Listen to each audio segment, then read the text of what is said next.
so I will just jump right into it. I should warn you all, I'm probably going to be moving pretty quickly, so feel free to jump in with questions. I have a terrible habit of preparing way too many slides, and this topic is really compelling for me, so I really tried to stuff a lot of things in. So broadly speaking, I'm going to talk about AI's legal history and some guesses about the future or considerations about the future. This definition is mostly mine. There isn't really enough law about AI, especially in the US, to really make this a topic where you'd have a textbook. So this is sort of, I have picked what interests me and know that there are other ways of looking at this topic. So I'm going to talk just briefly to set the stage, the basics about law and AI, then talk a bit about how AI is making its way into law and government, and make a few perilous predictions in the sense of predictions about the future never come true. Everybody's always wrong. So with that in mind, I first have a couple of questions for you guys, just so I know who I'm talking to. Firstly, raise your hand if you're from the US. I just want to get a sense of how in touch people are with the political situation. Okay, and regardless of whether you are from the US or not, would you say you're reasonably familiar with the legal and federal government systems? Really basic, yeah, okay. And have you, totally different question, because this one I think is really tends to be a no from this kind of population. Have you had jobs or volunteer opportunities where you have worked with vulnerable populations? Right, so you've worked with people who don't have Amazon Prime subscriptions and haven't necessarily been to college, let alone grad school. Okay, so that's where I tend to see that people don't always have that experience. So I'll try to emphasize that bit a bit. Fair warning, this talk is a bit of a downer. I love technology. I don't mean to be anti-technology. I'm not thrilled about the state of US law as it pertains to technology. I'm not against AI, but the law, in my opinion, recently has failed more than it has succeeded. That is a typical trajectory for US law. We are very different from European and Asian jurisdictions, for example. We tend to let a problem develop, often see how far that problem will go, and then we regulate. We take a very sort of deal with it when it comes up kind of attitude, which is very different from other jurisdictions with similar economies. While past cases show success for the US approach, right? People are always saying the US approach to regulation is fantastic, best financial markets in the world, best contract law in the world. Let's just see what happens with AI. The problem is that, as you know, AI is moving a lot faster than other technologies, right? I mean, I sound like a broken drum, and we hear this all the time on ads, but it's true. Here's a case in point, right? So on the bottom is from an Atlantic monthly article about the rate of adoption of technologies. The half-life for adoption of these sorts of technologies like cars, like 5, 10, 15 years.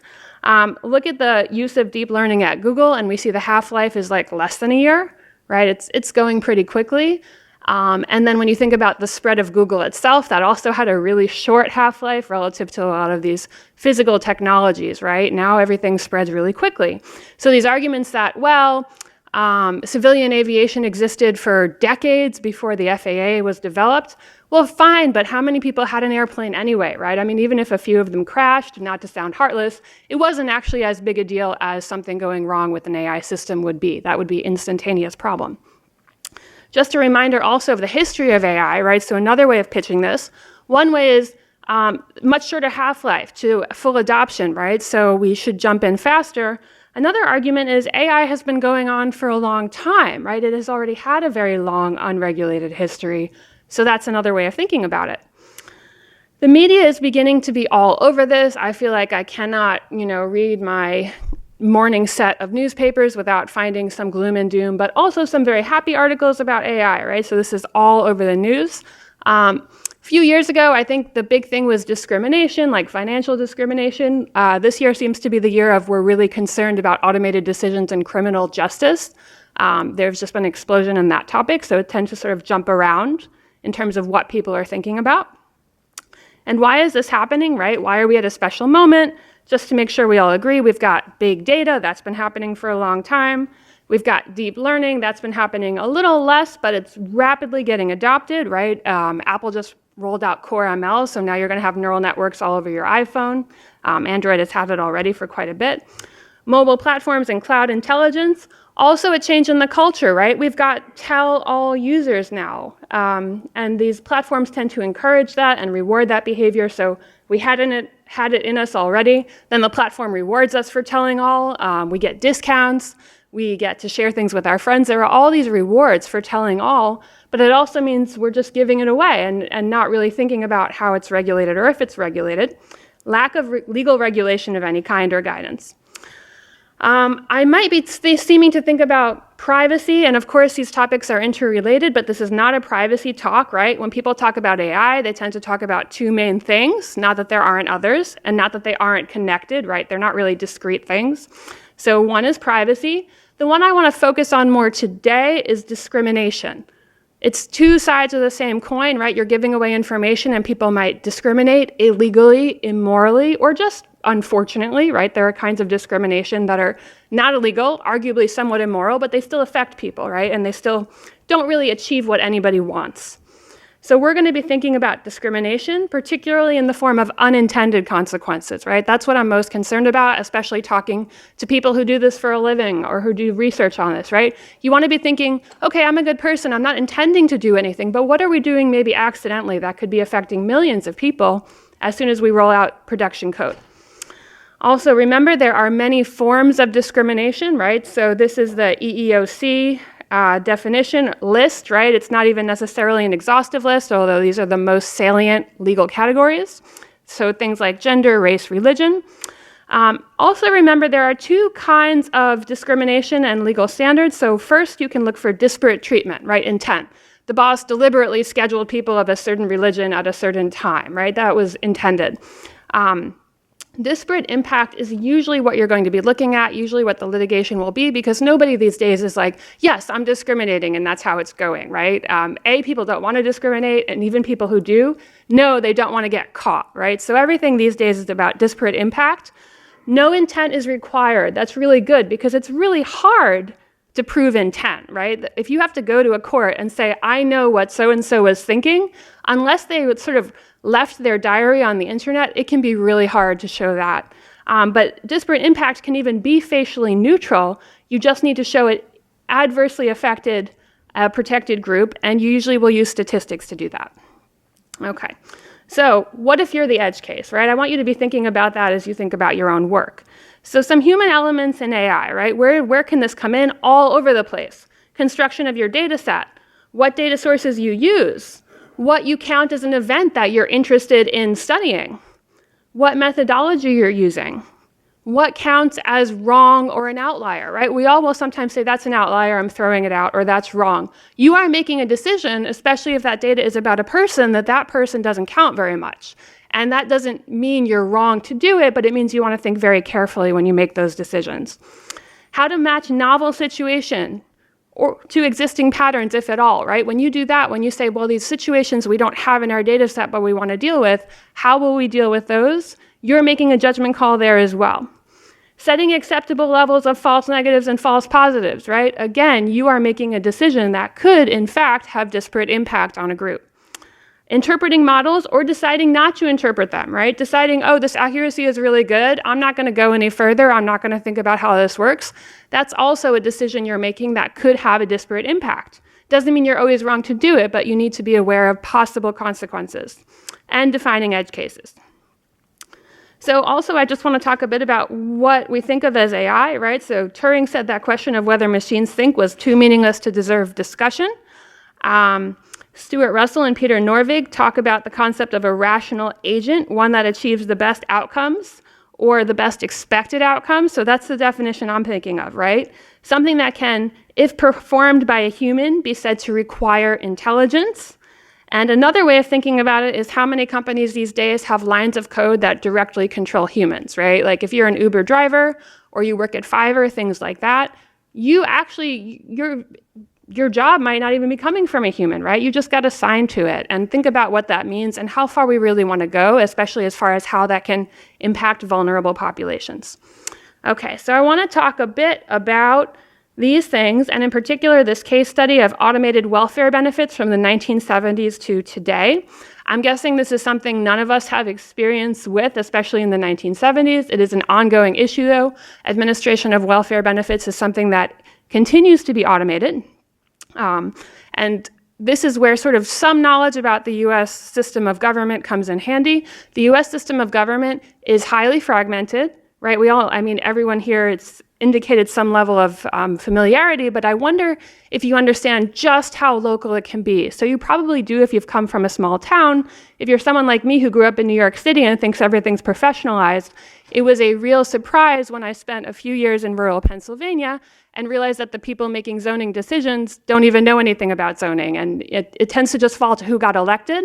They try to do their best, but they don't always even have the expertise to do things or to think about things statistically. So it turns out a lot of the government can be said to be being run by people who don't have a lot of technical education, and yet they are buying technical products and using them. So as early as the 1970s, states were using automated decision-making for administering social welfare programs. As you can imagine, this was a disaster. The computers crashed and lost data. Bugs caused delays in the delivery of Medicaid benefits and food stamps. And this might not sound that serious, but if you know these sorts of vulnerable populations, if you have worked with them, people who get these sorts of benefits, some portion of them, really, by the time their next check is coming, they don't have anything. There is no food in the fridge. Maybe the electricity's been turned off. Winter is coming, but their heating bill hasn't been paid. It can be really worrying to think that these people would have days or weeks of delay in getting their benefits, during which they have no resources to fall back on. Inaccurate database information led to over and underpayments. So if you got overpayments, you might think, okay, nothing bad happened to that person. In fact, even the overpayments are bad because when the government does figure out that you had overpayments, they will come back to you for that money, but some portion of those people will have spent that money and have no chance of getting it back. Right? So even giving them extra money that they have to repay is actually a disservice. The state and federal government, however, remained undiscouraged. So especially then, there was sort of a recurrence in the 1990s. So in the 70s, some of these systems got put in. They were not so great. They mostly stayed around, sort of stable. And then in the 90s, again, there begins to be this pressure to save money. The 90s is a period of budget shortfalls, of a government controlled by people who are particularly interested in cutting back the welfare state in the US. There's also the falling cost of information systems. Emergence of the internet at around the same time.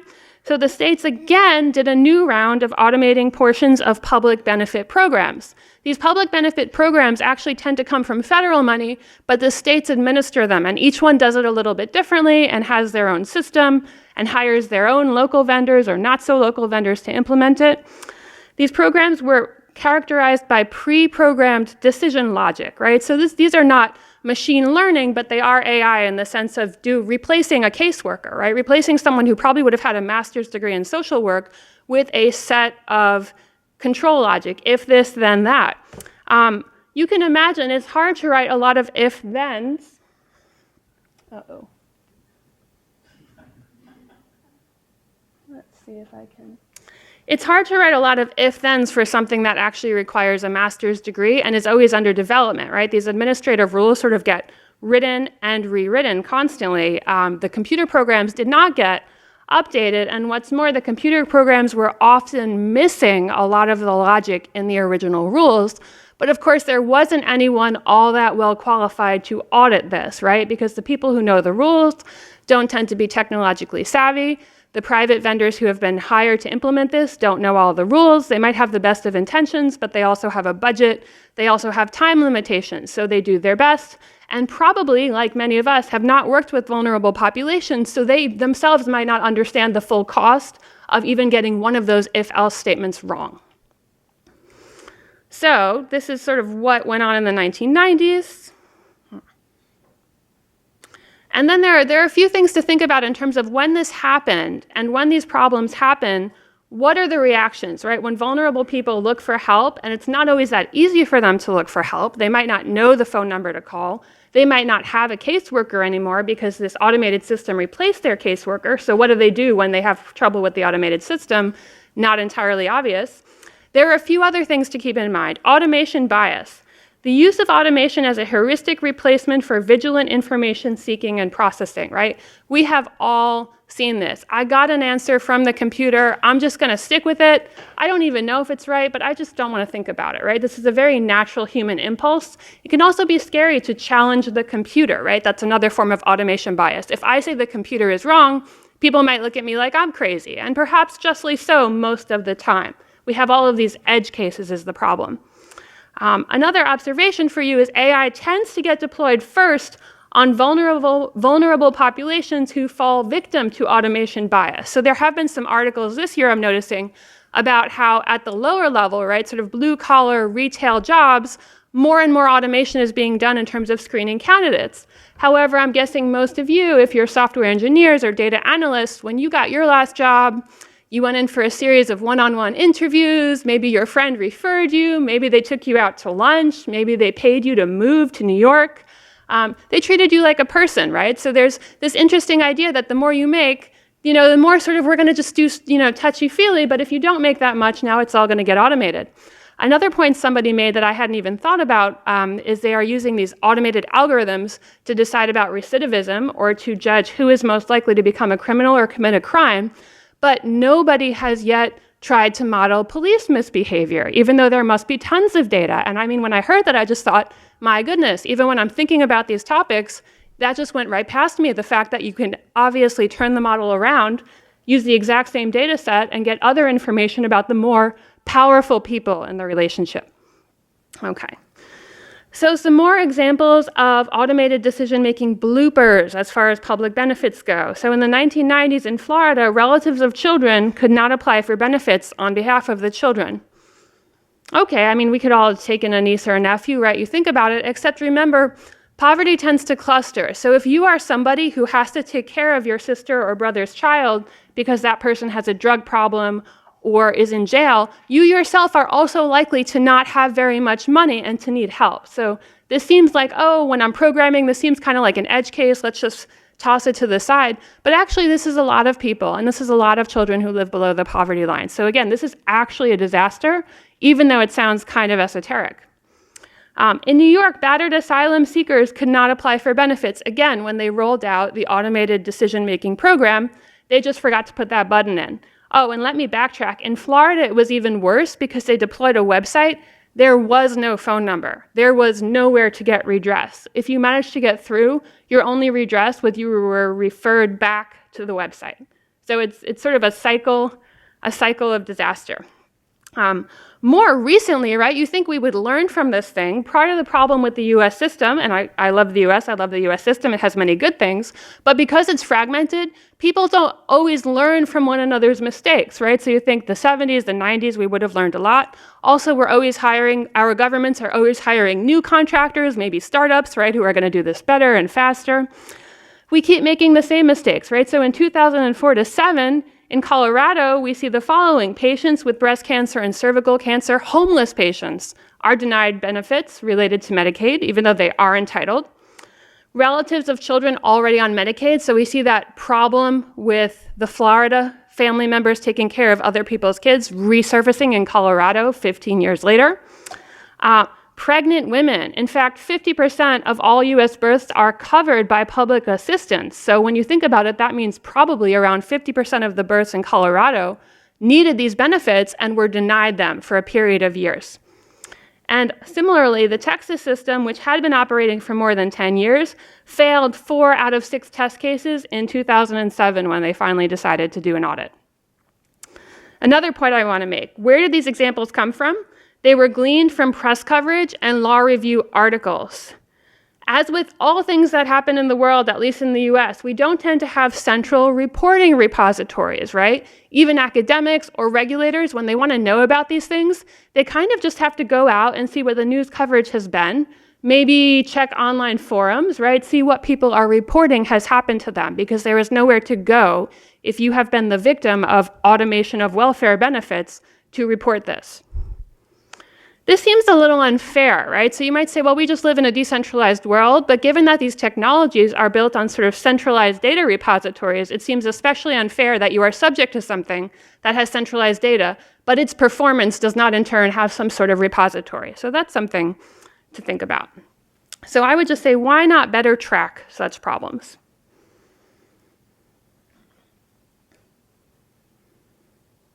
So I'm actually going to skip around a little bit because I want to talk about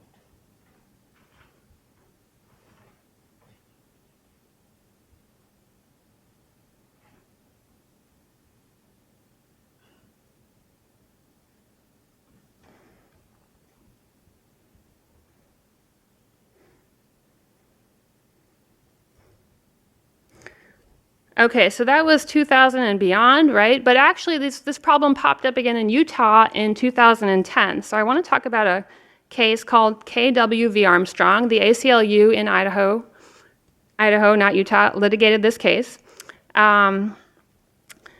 What happened was, I believe in 2010, people with developmental disabilities suddenly had their benefits cut 20 to 30% with no explanation. You just open your check at some random point in the year, and all of a sudden your benefits are 30% smaller than you expected. And again, remember, these are people where this might be their sole source of paying for things, right? When lawyers asked why, so some of these people were savvy enough, they had lawyers, they asked why this had happened, and they were told it was a trade secret. There was then a class action lawsuit in Idaho for 4,000 Idahoans with developmental and intellectual disabilities. So 4,000 people, wheelchair bound, maybe mental challenges, people who can't take care of themselves and actually have full-time assistants suddenly don't have money to pay for their full-time assistants or to pay for the vehicle that needs to transport them to their doctor's appointments. What had happened? In 2011, the department, they claim, even though there were problems earlier, changed their budgeting model. The weights assigned to variables changed, although no explanation was given at the time or even during the litigation as to why they had changed. At no point did the state say why they had done this or how they had done this.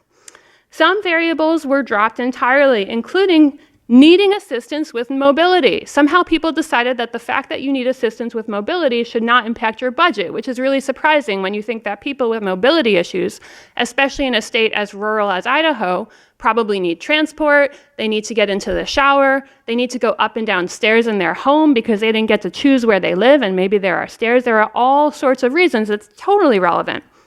Historically, around 60% of automatically calculated budgets had required corrections. So even before they changed their process, they knew that more than half the time they were wrong.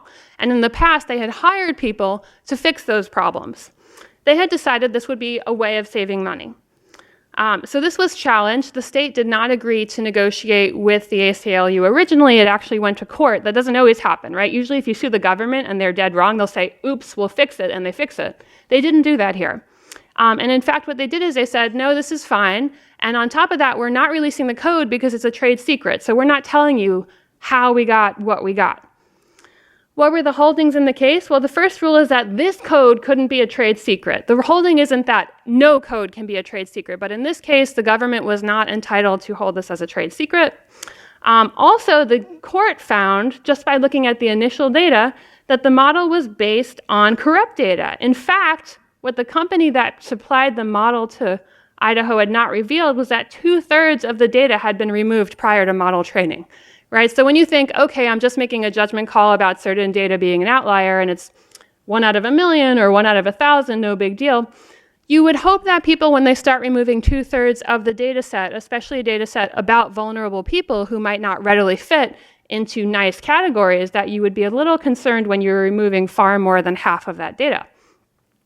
There was also unexplained geographic variation that almost seemed to suggest, and again, we can't verify any of this because the company refused to provide any information. Forget their source code, they didn't even want to provide exactly how they pre-processed their data. There was also unexplained variation. So certain towns were very lucky and didn't have their budget cut at all, whereas other towns had their budget cut even more than 30%. So this was also surprising. Why should there be geographic variation and entitlements, not related to cost of living?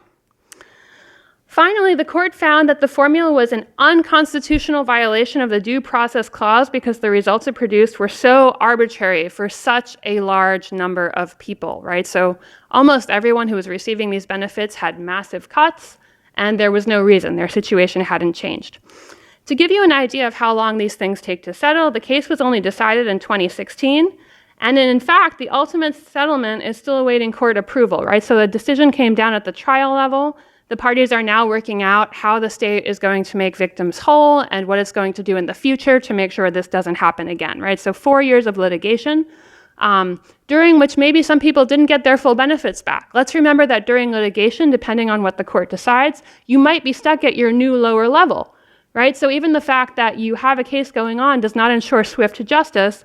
And especially for people, this is one of the plaintiffs, who are homebound, who are in a wheelchair, who have been described, some of them, as having functional ages of 8 years old, right? So these are people who it might not even be safe to leave them alone for both physical and mental reasons, right? Maybe they just can't keep themselves safe, have been dealing with lowered budgets.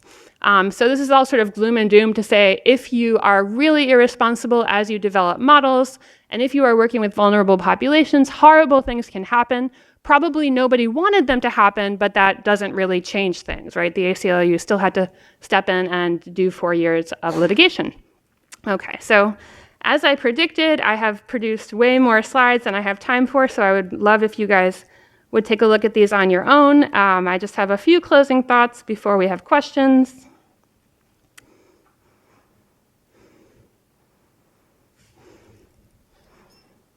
Okay, so I just want to talk briefly about the near future. There's a lot more interesting litigation going on. There's not much regulation in the US yet, but a couple of interesting things. One, there's a decision that just came down from the Wisconsin Supreme Court, Wisconsin v. Loomis. Somebody tried to challenge his being rated as a high recidivism risk in Wisconsin, and the Supreme Court of Wisconsin, right, the highest court of Wisconsin, basically said that since whatever data must have gone into the model was known to this man, that he was perfectly qualified to defend himself from whatever rating it got, right? So he's basically saying whatever inputs they put into their algorithm to decide that you were a high risk, you know those components, so even though you don't know how you use them, you are in a position to defend yourself. Loomis then challenged this and tried to get certiorari from the Supreme Court, but they actually turned him down in June. So he is now serving a sentence that has been partially, he argues, largely determined by an algorithm for which he doesn't know the source code and he doesn't know the use of the inputs. So that's one thing that's been going on. There's also a case called Sandvig versus Lynch, although now it's Sandvig versus Sessions, so this happened before the change of administration. Essentially, and this is where you all might even be aware of this, right? Under the Computer Fraud and Abuse Act, it's actually illegal to provide false information on a website or to in any way violate their terms of service. What does that mean? If you want to look for discrimination, say in a lender having an automated algorithm or in Tinder matching people, if you want to say, what if they're doing something impermissible? Technically right now, it is a criminal offense for you to feed false information to that app or for you to run many cases scraping the data. It's actually a criminal offense. This hasn't been seriously tested, but the ACLU argues that it is chilling speech and certainly chilling research into discrimination. So that's another case to keep your eyes on. It is moving very slowly through the DC courts. Political near future, right? The Obama administration had put out a few white papers on the future of AI and big data, raising some concerns, but also raising, the promising possibilities. On the other hand, the Trump administration, Trump campaigned sort of on a Bring Jobs Back to America platform, which may or may not conflict with AI. So there are some questions there, although I don't think we've seen him take much action either way with regards to big data and AI. Local laws. So I was really interested to see that New York City is actually trying to pass some legislation to compel agencies when they use AI, by which I mean any automated decision making, to release the source code and also to permit people to test the behavior of those algorithms. So essentially they're saying that Computer Fraud and Abuse Act, we don't want that to stop research into whether agencies are using discriminatory software or even just bad software. So they are trying to enable that. Of course, there has been pushback from industry, which is fair, right? It's not fair to require people to give away their IP, but local sophisticated jurisdictions are beginning to look into solutions. On the more outlandish sort of idea about how we're going to deal with this, there are also things like basic income experiments, right? So there are some like very far-reaching, far-seeing sorts of things going on in terms of how are we going to deal with this. And then I've really been excited in the last year or two. I think we are seeing more technical solutions, right? So I don't think we're seeing legal solutions, but we are seeing a lot of researchers in computer science and statistics looking into how can we ensure that our models are fair, right? And can we write a general framework to look for discrimination? So this is Fair Test. Columbia put this out last year. It's very easy to integrate. It's written in Python. It works very nicely with pandas. There are also technical solutions for correcting results. So this paper just came out on arXiv this week, talking about how we can remove gender stereotypes from word embeddings when we're doing neural networks and language. And then finally, there's practical guidance that goes back quite a while, right? So I was also interested to see that the Association for Computing Machinery, even as far back as 1992, recognized the ability of software to embed discrimination and put that in their code of conduct, right? That this is something that people should be looking out for when they craft software. So thank you for coming to my talk, and I am happy to take questions now or after. Didn't I tell you? She's someone you want to know. I'm going to pass the mic down. Hi, awesome talk. At the very end, you had a slide about basic income. Can you talk more about just what models being used for that? Is it just determining like which like cohorts of the population should receive like some form of like UBI or like some type of like stipend? So there are different models, and there are many experiments going on in most of the places I mentioned. So for example, there's an experiment going on in Kenya, and that one, I think they selected a whole rural village, and everybody is just getting a certain amount of money, or really every family. So they're doing it by family. And everyone sort of pitches their goal differently. So their goal is to just see, does that help people sort of improve their lives? Versus, say, there's one in Finland where they're more interested in seeing, does it make people happier, and does it affect their decisions, right? Because sometimes people will say, oh, if you give basic income, employment's going to go down. People aren't going to be motivated. So the Finland experiment is more aimed at, we're going to pick some very wealthy people in a developed country, just some random selection, and see if it changes their behavior, which is also an interesting question. There was a few years ago, Switzerland ran because they recently had that referendum about whether they should just have basic income. But before that, they had done a study. And in that one, they had pitched it, they were going to give it to everyone, but they also pitched it as a way to cut down on the cost of social benefits administration. If we just give everyone money, then we don't need to worry about social benefits anymore, and we can get rid of that whole apparatus. I'm really skeptical of that rationale, and I think they also found that people who receive benefits, some subsection of them, you wouldn't want to just give them money and let them run wild with it because they don't act very responsibly.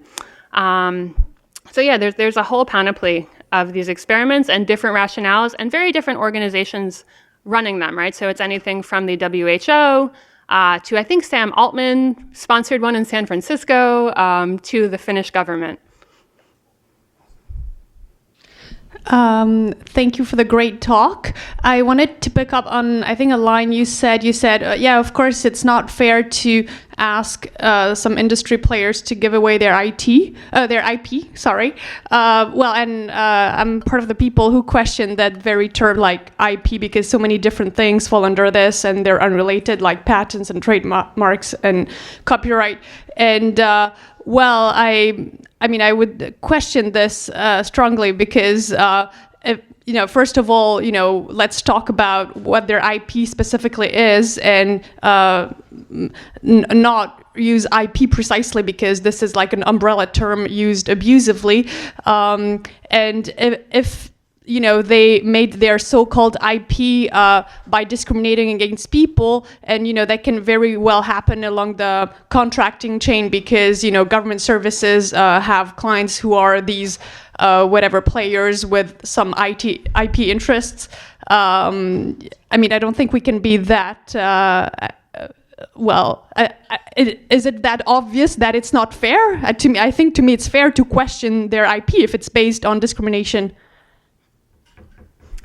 So I tend to be more sympathetic to your view at times as well. I definitely think we need to look towards refinement or segmentation of what we define as IP, even under the traditional patent system, right? Because we don't traditionally see sort of protected IP or trade secret, which is even scarier because then it's not public, rolled out to such large groups and in a way that can really affect their lives. So I agree we need to redefine IP. You could also just say, look, these government contracts are very lucrative. It's sort of guaranteed large margin work. So if people want it, maybe they just know that they have to be prepared to disclose their software.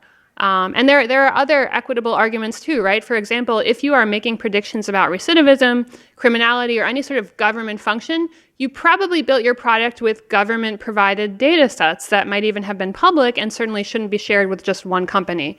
So there are all sorts of reasons, if we get the system right, that I think this is absolutely possible. And the city is pushing forward, but of course they don't want to alienate vendors. So they're looking for a solution that might not be the solution people would pick, but that is one that all the parties can live with given the system they're transitioning out of. Okay, I'm sorry, we've ran out of time, but Aileen will be around. You all have a break right now, and she'll be free to answer questions here. So thank you so much, Aileen. We'll give you a round.